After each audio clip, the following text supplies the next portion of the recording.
Olá, meus amigos investidores, eu sou Carlos Lima, aqui do canal Patrimônio Crescente. Nesse vídeo vamos falar para vocês 12 eficientes formas de vocês protegerem a carteira de investimento de vocês.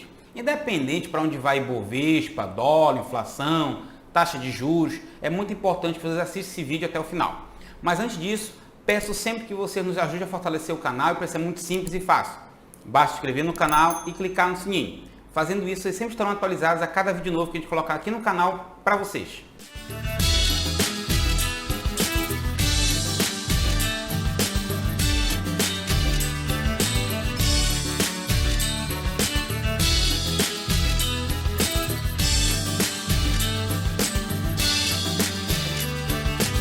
Muito bem, então compartilhando minha tela com vocês, é importante deixar claro que existem várias formas de proteger uma carteira de investimento. Vou falar as 12 mais importantes, mais eficientes, mais utilizadas, e vamos dividir esse vídeo em duas partes.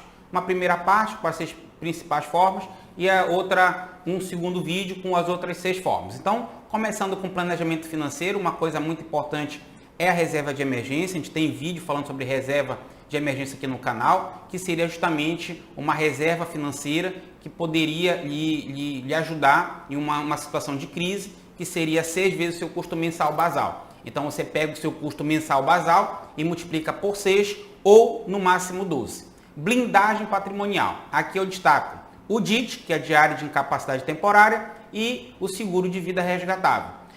Umas coisas mais importantes no DIT, que a gente tem que lembrar, que ele paga até R$1.000 por dia, até no máximo 365 dias no ano, ou seja, paga até no máximo R$30 mil por mês. O mínimo que você tem que assegurar seria o seu custo mensal basal e o máximo a sua renda mensal. Então, se você tem um custo de 10 mil e ganha 15 mil, você tem que assegurar um DIT que lhe pague, caso você precise, no mínimo 10 mil ou no máximo 15 mil. Não faz nenhum sentido você ganhar 15 mil e fazer um DIT que te pague 30 mil caso você necessite. Não faz nenhum sentido. E é muito importante o DIT, principalmente para aqueles profissionais que são estritamente autônomos. No seguro de vida resgatável, é importante deixar claro que ele é um seguro que você pode resgatá-lo corrigido IPCA mais 3% ao ano, que acaba sendo algo que no final da pólice você pode decidir continuar com a pólice ou vender essa pólice para a seguradora e reaver o capital que você investiu para ter essa segurança durante aquele período de 10 anos. Muitos perguntam assim, mas qual o valor, qual o capital que eu tenho que assegurar? Geralmente eu recomendo 25% do seu patrimônio total. Então, se você pega o valor da sua casa, do seu carro, do que você tem em banco, investimento, soma, digamos, deu 1 milhão. Você tem que assegurar um valor total de até de, no máximo, R$250 mil. Não que você vai pagar R$250 mil num período de 10 anos, mas você vai assegurar, caso aconteça algo com você ou com a sua família, ela receba esses R$250 mil. E é muito interessante porque é um ativo não, mas é um produto financeiro que ele é impenhorável e ele também é livre de inventário. Segunda forma é investir tanto em renda fixa quanto em variável. Não adianta investir só em renda fixa, porque senão seu capital, seu patrimônio não cresce de uma forma interessante. E se for só em renda variável, seu patrimônio acaba ficando com risco, uma volatilidade muito grande. E existem 3 formas, várias formas aliás, mas aqui eu vou apontar 3 formas de você distribuir renda fixa e variável, através da regra dos 100, de acordo com o perfil ou de acordo com o prazo.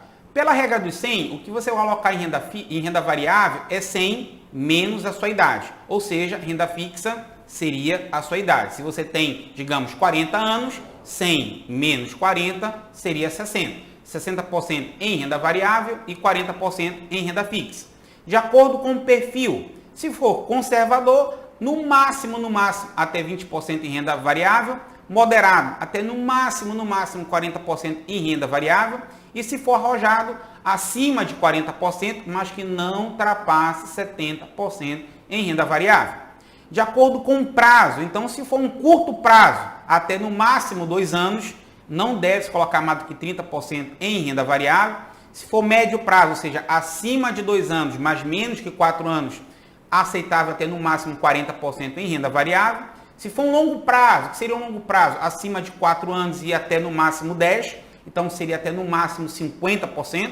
E se for longuíssimo prazo, ou seja, acima de 10 anos, então você pode colocar um pouco mais de 50%, mas evitar 70% em renda variável. E por que a gente faz isso de acordo com o tempo? porque o tempo ele vai diluir a volatilidade da sua carteira e com isso você pode se expor mais ao risco. Outra forma interessante é investir tanto no mercado doméstico quanto internacional. E qual o objetivo disso? Existem vários, mas diminuir a volatilidade da sua carteira, você ter proteção cambial porque você está investindo em dólar e investir em ativos globais, em marcas famosas, utilizadas no mundo inteiro. Então acaba sendo algo muito interessante nesse sentido. E você pode fazer isso de basicamente 3 formas.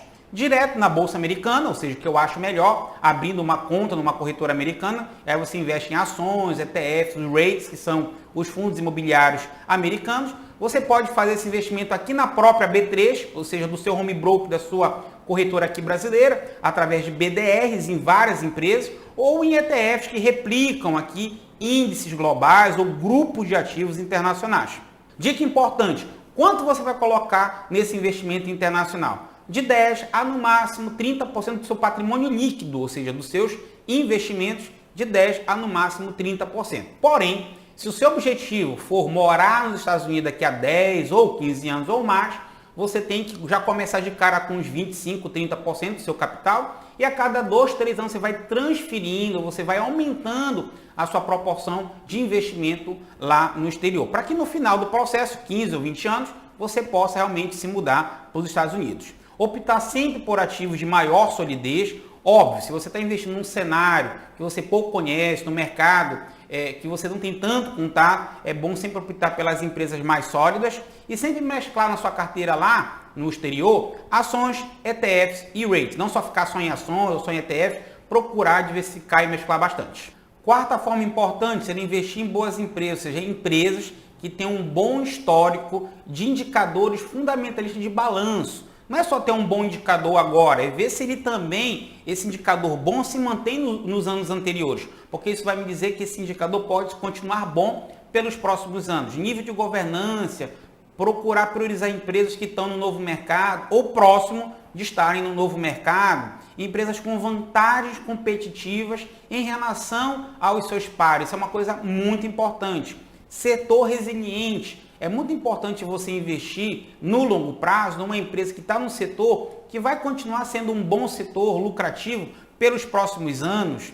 Empresas boas pagadoras de dividendos, ou seja, empresas que paguem renda. Óbvio, você não tem que só investir em boas pagadoras de dividendos, mas acaba sendo algo muito interessante, porque são empresas que, por mais que não valorize, com o tempo vai estar sempre pagando renda para o investidor. Empresas que têm uma boa previsibilidade de receita, empresas que faça sol, faça chuva, crise, sem crise, são empresas que têm uma previsibilidade de receita muito interessante, como por exemplo as empresas do setor de transmissão de energia. Então acaba sendo algo muito bom. Empresas são um setor de crescimento, ou seja, é um setor que está crescendo muito. Vou dar um exemplo para vocês, setor de tecnologia, setor de saúde, ou seja, são empresas que tendem muito ainda a crescer porque o mercado, por exemplo, é muito subpenetrado aqui no Brasil. Empresas bem avaliadas pelos seus clientes e pelos seus funcionários também. Você não vai investir numa empresa que você mesmo não seria um determinado consumidor. Então, vem empresas que entreguem produtos e serviços de qualidade, porque você vai entender que elas tendem a ter resultados sempre bons porque entregam uma boa qualidade no que elas se propõem a fazer. Muito importante, cuidado com IPOs, com empresas estreantes em bolsas e empresas de baixa liquidez. São empresas que têm muita volatilidade, têm muitas incertezas, pode dar um retorno muito grande, mas como também pode dar um prejuízo absurdo. Então, principalmente para quem está investindo, tem pouca experiência, evitar, não digo que não tenha que investir, mas tem que evitar e ter muito cuidado com essas 3 empresas que eu acabei de falar para vocês.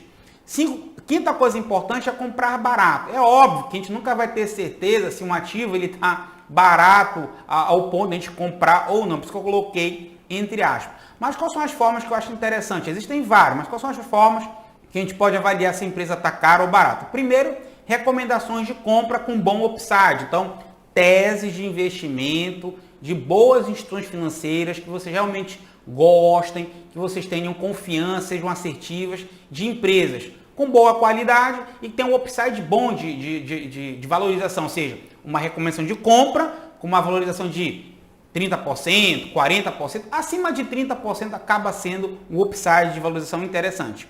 Empresas que tenham indicadores fundamentalistas de mercado baixo, não é de balanço, mas sim de mercado. Por exemplo, o PVP, o PL. Vamos supor que aquela empresa tem um PVP de 5. Poxa, PVP de 5 já é um PVP alargado. Mas se você vê que no ano anterior foi 6, no outro foi 8, no outro foi 10, significa dizer que ele está com PVP mínimo histórico dos últimos anos. Então isso pode significar que é um indicador, um múltiplo realmente baixo. Outra coisa, empresas que estão com baixos múltiplos em relação ao setor, a concorrentes nacionais e internacionais. Então aquela empresa tem um PVP, vamos supor, de um PL, tem um PL de 10. Mas será que realmente está abaixo esse PL de 10? E você vê que os outros concorrentes têm um PL de 25, 30. Opa, é interessante. A média do setor é 15 e está com PL de 10. Então, realmente é muito interessante quando você compara, tanto pelo setor quanto pelos concorrentes.